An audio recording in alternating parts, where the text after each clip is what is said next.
नमस्कार। मैं आपको सुनाने जा रही हूँ आचार्य चतुरसेन शास्त्री की कहानी कलकत्ते में एक रात। कलकत्ता जाने का मेरा पहला ही मौका था। मैं संध्या समय वहां पहुंचा और हरिसन रोड पर एक होटल में ठहर गया। होटल में जो कमरा मेरे लिए ठीक किया गया उसमें सब सामान ठिकाने लगा। थोड़ी देर में सुस्ताया, फिर स्नान कर चाय पी, कपड़े बदल एक नजर शहर को देखने बाहर निकला। बरसात के दिन थे। अभी कुछ देर पहले पानी पड़ चुका था। ठंडी हवा के झोंके मन को हरा कर रहे थे। चलने को तैयार होकर मैं कुछ क्षण तक तो होटल के बरामदे में खड़ा होकर बाजार की भीड़ भाड़ चहल पहल देखने लगा। गगनचुंबी अट्टालिकाएं, प्रशस्त सड़कें, उन पर पागल की भांति धुन बांधकर आते जाते मनुष्यों की भीड़, मोटर, ट्राम गाड़ी, यह सब देखकर मेरा दिल घबराने लगा। मैं खड़ा होकर सोचने लगा, आखिर यहाँ मन में कैसे शांति उत्पन्न हो सकती है। अंधेरा हो गया था, परंतु बाजार बिजली से जगमगा रहा था। कहना चाहिए, बाजार की शोभा दिन की अपेक्षा रात को ही अधिक प्रतीत होती है। जो दुकानें अभी दिन के प्रकाश में सुस्त और अंधकारपूर्ण थी, इस समय वह जगमगा रही थी। ग्राहकों की भीड़ भाड़ के क्या कहने थे, किसी को पलक मारने की फुर्सत न थी। कुछ देर बाजार की यह बाहर देखकर मैं नीचे उतरा। होटल के नीचे ही एक पान वाले की बड़ी शानदार दुकान थी। दुकान छोटी थी, पर बिजली के तीन प्रकाश से जगमगा रही थी। सोडे की बोतलें, सिगरेट, पान सजे धरे थे। सोने की वर्क लगी गिलोरियां चांदी की तस्तरी में रखी थी। मैं दुकान पर जा खड़ा हुआ। एक चवन्नी थाल में फेंककर दो बीड़ा पान लगाने को कहा। दुकानदार पान बनाने लगा और मैं सामने लगे आदम कदे आईने में अपनी धज देखने लगा। पान और रजगारी उसने मेरे हाथ में दिए। मैंने पान खाए और एक दृष्टि हथेली पर धरे हुए पैसों पर डालकर उन्हें जेब में डालने का उपक्रम करता हुआ ज्यों ही मैं दुकान से घूमा कि एक गौर वर्ण सुंदर कोमल हाथ मेरे आगे बढ़कर फैल गया। मैं चलते चलते ठिठक कर रह गया। मैंने पहले उस हाथ को, फिर उस सुंदरी नबोढ़ा को ऊपर से नीचे तक देखा। वह सिर से पैर तक एक सफेद चादर लपेटे हुए थी। चादर कुछ मैली जरूर थी, परंतु भिखारियों जैसी नहीं। उसने अपना मुख भी चादर में छिपा रखा था। सिर्फ दो बड़ी बड़ी आंखें चमक रही थी। आंखें खूब चमकीली और काली थी। उनके ऊपर खूब पतली कोमल भौएं और उनके ऊपर चांदी के समान उज्जवल साफ चिकना ललाट और घुंघराले बालों की एकाध लट उस पर खेल रही थी।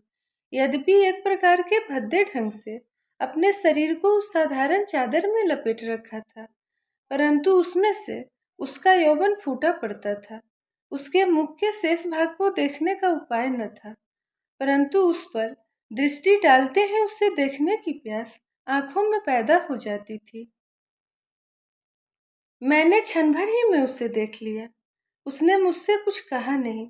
वह एक हाथ से अपनी चादर को शरीर से ठीक ठीक लपेटे दूसरा हाथ मेरे आगे पसार कर खड़ी रही। उसकी दृष्टि में भीख की याचना थी और एक गहरी करुणा भी। वह मानो कोई भेद छिपाए फिर रही थी। मैं एकाएक पागल सा हो गया, कुछ कह न सका। मैंने हाथ के कुल पैसे उसे दे दिए। पैसे पाकर उसने उन्हें बिना देखे ही मुट्ठी में भर लिया। फिर उसने एक विचित्र दृष्टि से मेरी ओर देखा। वह धीरे धीरे वहां से खिसक कर सड़क के दूसरे छोर पर एक खंभे के सहारे खड़ी हो मेरी ओर देखने लगी। मुझे मालूम हुआ वह मुझसे कुछ कहना चाहती है। मेरे मन में कुछ विचित्र गुदगुदी सी पैदा होने लगी। बड़े नगर के विचित्र जीवन का मुझे कुछ ज्ञान न था। मैं देहात के शांत वातावरण में रहने वाला आदमी, परंतु वह स्त्री वहां खड़ी मेरी तरफ देखती ही रही। जहां वह खड़ी थी वहां काफी अंधेरा था। कुछ देर खड़ा मैं उसे देखता रहा। मुझे उसके निकट जाना चाहिए या नहीं, मैं यही सोचने लगा। अंत में मैं साहस करके उसके पास गया। मुझे निकट आया देख उसने अपने मुख से चादर हटा लिया और बड़ी बड़ी आंखों से मेरी तरफ देखने लगी। जैसे अजगर अपनी प्रथम दृष्टि से अपने शिकार को स्तंभित कर देता है, उसी प्रकार मैं स्तंभित सा हो गया। उस अंधकार में भी उसके मुख चंद्र की आभा फूटकर निकली पड़ती थी। उसने मृदु कोमल स्वर में कहा, आप डरते तो नहीं? प्रश्न सुनकर मैं चका गया। मैंने कहा, नहीं, कहो क्या बात है। मेरे साथ आइए, मैं इसी ट्राम पर सवार होती हूँ, आप भी इसी पर चढ़ जाइए। मुझसे दूर बैठिए, मैं जहाँ उतरूँ आप भी उतर जाइए। वह बिना मेरे उत्तर की प्रतीक्षा किए ही सामने जाती हुई ट्राम पर चढ़ गई और मैं विकारग्रस्त रोगी की भांति बिना कुछ सोचे विचारे कूदकर ट्राम पर चढ़ गया। बाजारों, चौराहों और पार्कों को पार करती हुई ट्राम चली जा रही थी। वह रहस्यमय स्त्री एक खिड़की के बाहर मुंह निकाले बैठी थी। उसके अंग का कोई भी हिस्सा दिखाई नहीं पड़ता था। मेरा दिल घबराने लगा। कई बार मैंने ट्राम से उतरने की इच्छा की, पर जैसे शरीर कीलों से जड़ दिया गया हो, मैं उठ ही नहीं सकता था। अब उजाड़ सा मोहल्ला आ रहा था, शायद कोई मैदान था। बाजार पीछे छूट गए थे। दूर दूर बिजली की बत्तियां टिमटिमा रही थी। ट्राम चलती जा रही थी। रात अंधेरी थी और बिजली के खंभों के चारों ओर अंधकार कुछ अद्भुत सा लग रहा था। सड़कें सुनसान थी। बहुत कम आदमी सड़कों पर आते जाते दिखाई पड़ते थे। अब मैं ऊब उठा। मेरे मन में कुछ संदेह उठ रहे थे। बड़े शहरों में बहुत सी ठगी होती है, यह सुना था। इससे मन बहुत चंचल हो रहा था। जो ही ट्राम ठहरी, मैं उस पर से कूद पड़ा। साथ ही वह स्त्री भी उतर पड़ी। मैं एक और चलने को उद्यत हुआ ही था कि उसने बारीक और कोमल स्वर में कहा, उधर नहीं, इधर आइए। मैंने रुक कर देखा। उसने पास आकर वही जादू भरी आंखें मेरी आंखों में डालकर कहा, तुमने कहा था मैं डरता नहीं। मैं डरता तो नहीं, तब आगा पीछा क्या सोच रहे हो? भागने की जुगत में हो? मैं जानना चाहता हूँ, तुम क्या चाहती हो? क्या यहाँ खड़े खड़े आप मेरा मतलब जानना चाहते हैं? अनजाने मैं कहीं जाना नहीं चाहता। तब यहाँ तक क्यों आए? तुम कौन हो? एक दुखिया स्त्री। कहाँ रहती हो? निकट ही। क्या वह मकान दिखाई दे रहा है? उसने सामने एक साधारण घर की ओर संकेत किया। वहां और कौन है? मेरा पति है। वह कोई काम क्यों नहीं करता? तुम्हें भीख मांगकर उसे खिलाना पड़ता है। आप तो सब बातें यहीं खत्म कर देना चाहते हैं। मैं घर नहीं जाना चाहता। तुम्हें यदि कुछ सहायता चाहिए तो मैं तुम्हें दे सकता हूँ।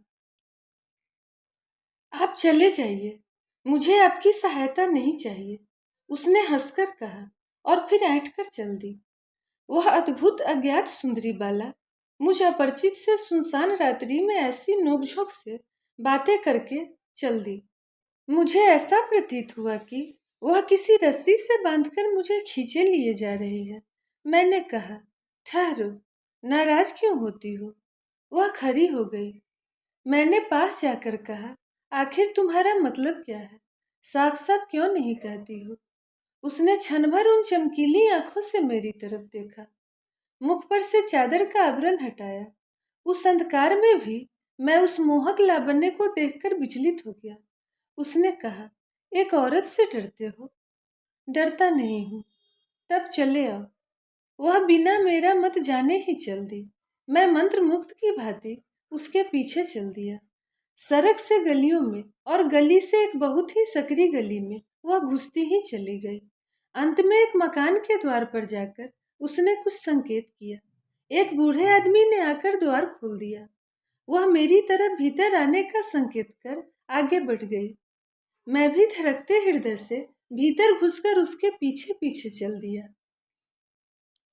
मेरे भीतर आने पर बूढ़ा द्वार अच्छी तरह बंद करके हमारे पीछे पीछे आने लगा। दूसरी मंजिल पर पहुंचकर उसने बूढ़े से कहा, बाबू को तुम ऊपर ले जाकर बैठाओ, मैं अभी आती हूँ। यह कहकर वह तेजी से आगे बढ़ गई।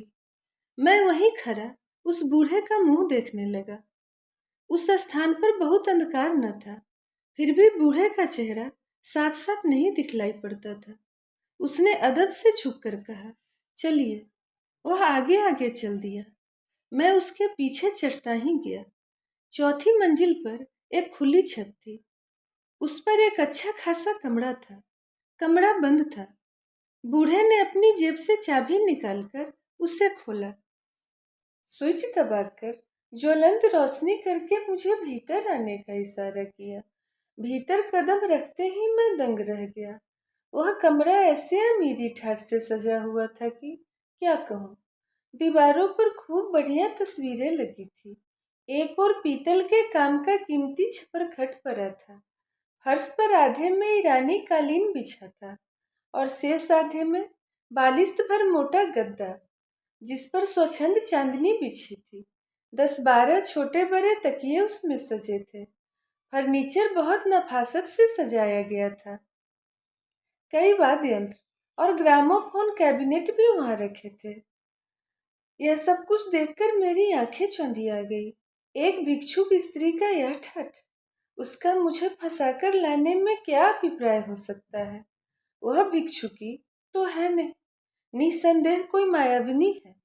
उसके सौंदर्य को तो मैं प्रथम ही भाप चुका हूँ। अब उसके धन वैभव का भी यह रंग ढंग दिखलाई पड़ रहा है। मैं महामूर्ख की भांति हक्का बक्का होकर कमरे की प्रत्येक चीज को देख रहा था। बीच बीच में घबरा भी उठता था कि कहीं कोई आफत न सिर पर आ टूटे। वही बूढ़ा एक बड़ी ट्रे में बहुत सा नाश्ते का सामान ले आया। उसमें अनेक बंगाली अंग्रेजी मिठाइयाँ, नमकीन, चाय, फल मेवा और न जाने क्या क्या चीजें थी।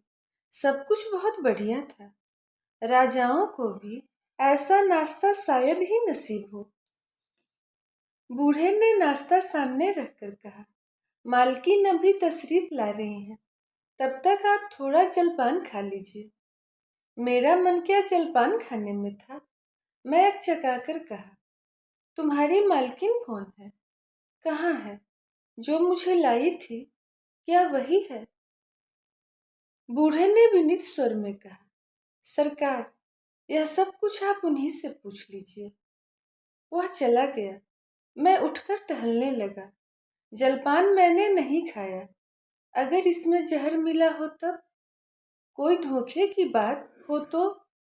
मैं उस आफत से भागने की जुगत लगाने लगा, परंतु रह रह कर मेरे पैर जकड़े जाते थे। मैं अभी सोच ही रहा था कि एक परम सुंदरी युवती ने कमरे में कदम रखा। वह बहुमूल्य साड़ी पहने थी। उसके जिस्म पर सोफियाने और नाजुक रत्न जटिल गहने थे। वह मुस्कुराती आई और मेरे पास मसनद पर बैठ गई। उसके रूप की दुपहरी मुझसे सही न गई। मेरी आंखें चौंधियाने लगी। वह रूप और यौवन, ऐश्वर्य और मादकता मेरे होश उड़ गए। उसने मृदुल स्वर में कहा, आपको बहुत देर इंतजार करना पड़ा। आप शायद नाराज हो गए। क्यों? वह हंसती।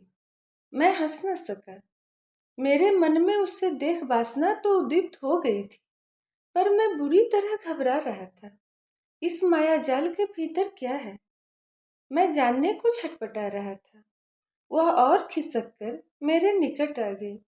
उसने उसी भांति हंसकर कहा, आपने नाश्ता भी नहीं किया और अब बोलते भी नहीं। इसका सबब?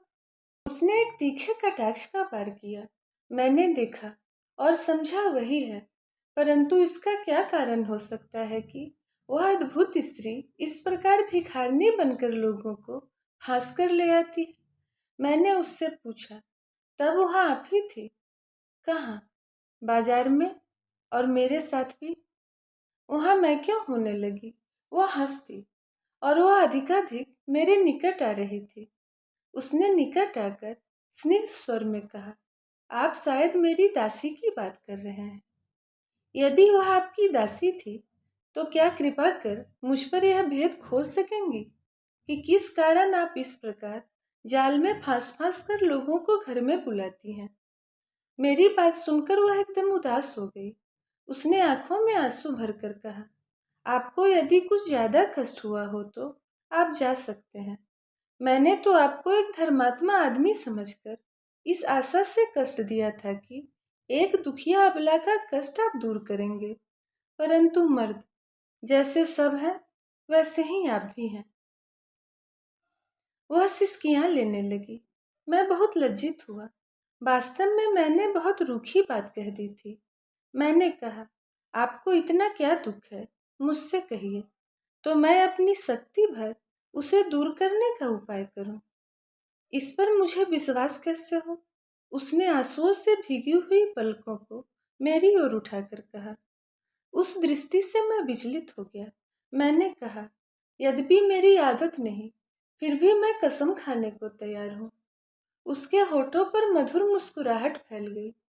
उसने कहा, अब मुझे विश्वास हो गया। इतने ही में वही बूढ़ा एक ट्रे में शराब की एक बोतल, गिलास और कुछ नमकीन ले आया। शराब से यद्यपि मुझे परहेज न था, परंतु उस समय मैंने शराब पीने से साफ इनकार कर दिया। इस पर उसने बड़े तपाक से कहा, बस, तो इसी पर आप कसम खा रहे थे? आपने अगर पहले कभी नहीं पी तो मैं जिद नहीं करती, परंतु यदि पीते हैं तो शौक कीजिए। गरीबों की आखिर कुछ चीज तो मंजूर फरमाइए।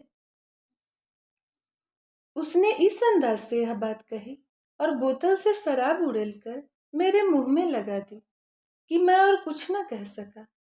गले में शराब से सिंचन पाकर मैंने मन में उत्तेजना का अनुभव किया। मैं अपनी परिस्थिति को भूल गया। धीरे धीरे जब मेरी आंख खुली तो मैंने अपने को अपने होटल के कमरे में पलंग पर पड़ा पाया।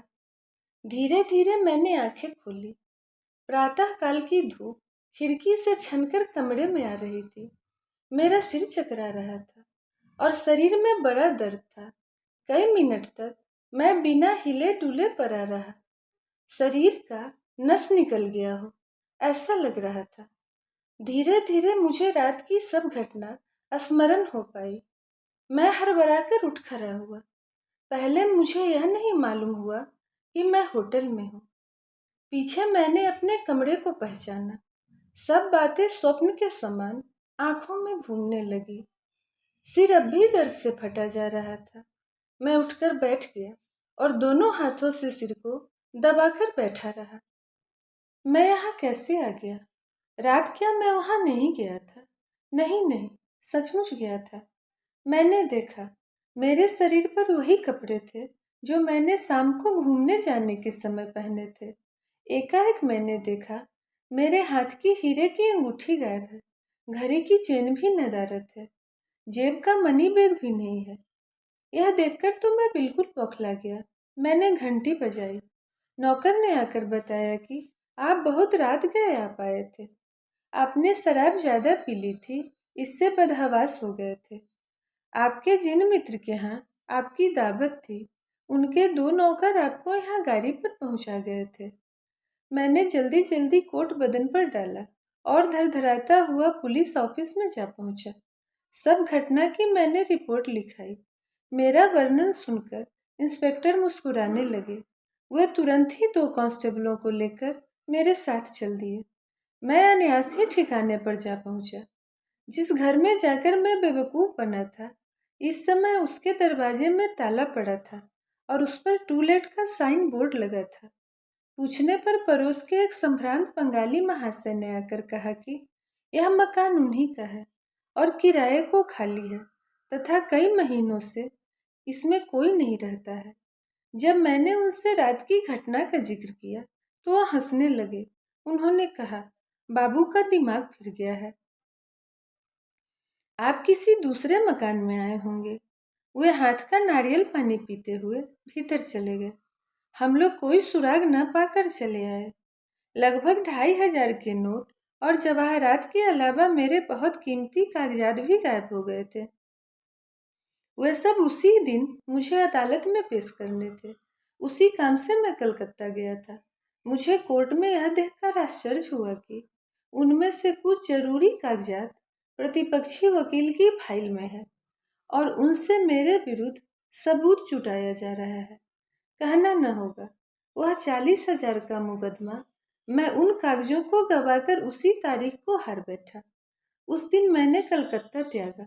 घर आकर बहुत कोशिश उस भेद को खोलने की थी, पर शोक, कुछ पता न चला। इस प्रकार कलकत्ते की वह रात मेरे जीवन में काल रात बन गई। खत्म हुई कहानी कलकत्ते में एक रात। धन्यवाद।